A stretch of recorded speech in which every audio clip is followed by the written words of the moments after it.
वर्षभरापूर्वी लग्न झालेल्या आणि एका महिन्याच्या मुलीचे बारसे होण्यापूर्वीच विवाहितेने राहत्या घराच्या पंख्याला ओढणीने गळफास घेऊन आत्महत्या केल्याची घटना कोल्हापुरात घडली।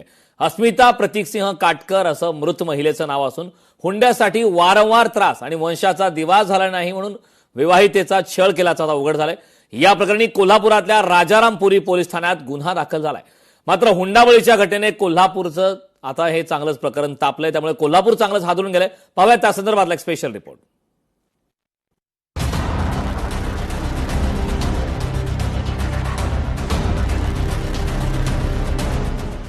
एका महिन्याच्या मुलीचं बारसं होण्यापूर्वीच विवाहितेची आत्महत्या।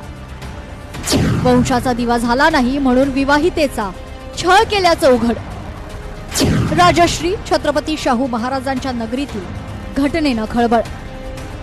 कोल्हापुरातील एका अत्यंत धक्कादायक घटनेनं पुन्हा एकदा महाराष्ट्र हादरलाय। अवघ्या 1 महिन्याच्या चिमुकलीचं बारसं होण्यापूर्वीच तिच्या आईचा संशयास्पद मृत्यू झालाय। राजारामपुरी परिसरातील अस्मिता प्रतीकसिंह काटकर यांनी दुपारी राहत्या घरी गळफास घेतल्याचं समोर आलंय। घरात मुलीच्या बारशाची तयारी सुरू असतानाच घडलेल्या या घटनेनं परिसरात हळहळ व्यक्त होत आहे। दरम्यान या प्रकरणाला आता वेगळं वळण मिळालं असून अस्मिताच्या माहेरच्यांनी या आत्महत्येचा प्रकार हत्या असल्याचा गंभीर आरोप केलाय। लग्नापासूनच पैशांसाठी छळ करण्यात येत होता। रोख रक्कम, सोने तसेच ऑनलाईन व्यवहारातूनही वारंवार पैसे घेतले गेले। मुलीच्या बारशासाठी 52,000 रुपयांचा पाळणा आणि इतर खर्चासाठीही तगादा लावण्यात आला होता। मुलगा न झाल्यामुळेही अस्मिताचा मानसिक छळ करण्यात आल्याचा आरोप तिच्या आई संगीता सरदेसाई यांनी केलाय। या आरोपांमुळे या प्रकरणाला आता वेगळं वळण लागलंय। जास्तच त्रास व्हायला लागला तर मी आत्महत्या करणार नाही, तुझ्या डोक्याची शपथ आहे। मग हा घातपात म्हणायचा जो घातपात आहे, तुझ्या डोक्याची शपथ आहे। मला सहन नाही झालं तर मी घेणार आहे म्हणून सांगितली। तुला ज्या क्षणी फोन केला त्या क्षणी येऊन मला घेऊन जा म्हणून सांगितले। पाळणा 52,000चा पाळणा घेतल्याने 40,000 रुपये पे केले आणि बारशाच्या वेळेला बाकीचे पैसे करायचे होते। कुठलं 52,000च्या पाळण्यात 2,000च्या पाळण्यात झोपू शकत नाही बाळ। तिला लग्नाच्या तिसऱ्या महिन्यापासूनच छळ चालू होता। म्हणजे मारहाण नाही करत, तोंडानं नुसतं सासू तोंडानं भरपूर तिला काय काय बोलायचं। तुझ्या आई बाबांनी काय केलं, हे केलं ते केलं असं भरपूर जाच करत होती। तर ती आम्हाला काही सांगत नव्हती। आणि नंतर आता 2-3 महिन्यानंतर 5-6 महिन्यानंतर ती गावी आल्यानंतर तिने आम्हाला सांगितलं असं खूप त्रास देत आहे। पण हॉलमध्ये तिने डॉल जेवण ठेवलं आणि 2 लाख रुपये खर्च केला। ते 2 लाख रुपये पण आमच्याकडून घेतले। त्याच्यानंतर 8व्या महिन्यानंतर पाळणा घ्यायचा, पाळणा डिस्कस नाही, आम्ही लोकांनी डिस्कस नाही केला, हे नाही केला म्हणून बहिणीला टॉर्चर करायला लागले। म्हणजे अस्मिताच्या मम्मीला।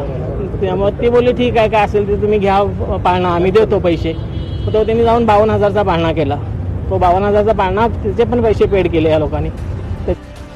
या प्रकरणी पोलिसांनी अस्मिताचे पती प्रतीक काटकर, सासू सासरे आणि नणंद यांच्यावर गुन्हा दाखल केला असून राजारामपुरी पोलिसांनी प्रतीक काटकर, त्याची आई मनीषा काटकर आणि त्याचे वडील वीरेंद्र काटकर अशा 3घांना अटक केली आहे। 4घांवर हुंडाबळीचा गुन्हा दाखल करण्यात आलाय।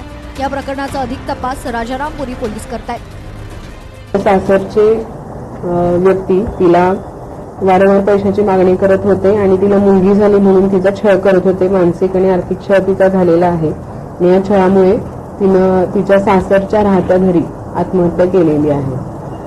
या गुन्ह्यामध्ये आरोपी 4 आहेत एकूण। त्यापैकी 3 आरोपींना आम्ही ताब्यात घेतलेला आहे आणि आता योग्य तो तपास आम्ही करत आहोत। अशा घटना दुर्दैवी असल्याचं वैद्यकीय शिक्षण मंत्री हसन मुश्रीफ यांनी म्हटलंय। सध्याच्या युगात मुलं आणि मुली यांचा भेद करणं चुकीचं असल्याचं देखील मुश्रीफ म्हणाले। मुलगी हीच खऱ्या अर्थानं आई वडिलांची आधार आहे असं माझं मत आहे। म्हणजे मुलगीच आई वडिलांवर जास्त येतं। आणि आता अनेक मुली आहेत किंवा आपण बघितलेलं आहे की आता त्या यशस्वीरीतीनं काम करत आहेत। आता आमच्याकडे मुख्याधिकारी आले आहेत, पूर्वी आयुक्त होत्या, महिला IAS IPS होत आहेत। आता मुलीच्या बद्दल अशा पद्धतीनं अजूनही असे जुनाट विचार सोडून दिले पाहिजे। या घटनेमुळे पुन्हा एकदा हुंडाबळीच्या घटनांची चर्चा होऊ लागली। राजश्री छत्रपती शाहू महाराज यांच्या नगरीत अशा पद्धतीची घटना घडल्यानं कोल्हापूरमध्ये काय चाललंय असा प्रश्न निर्माण होतोय। या घडलेल्या घटनेमुळे कोल्हापूर तर हादरून गेले। मात्र वारंवार पैशाची मागणी आणि मुलगा झाला नाही म्हणून खरं तर या मुलीला टोकाचं पाऊल उचलायला लावल्याचा आरोप जो आहे तो मुलीच्या नातेवाईकांनी केल्याचं पाहायला मिळतंय. या प्रकरणी राजारामपुरी पोलिसांनी गुन्हा दाखल करत तिघांना अटक केली आहे. सतेज औंधकर, लोकशाही मराठी, कोल्हापूर.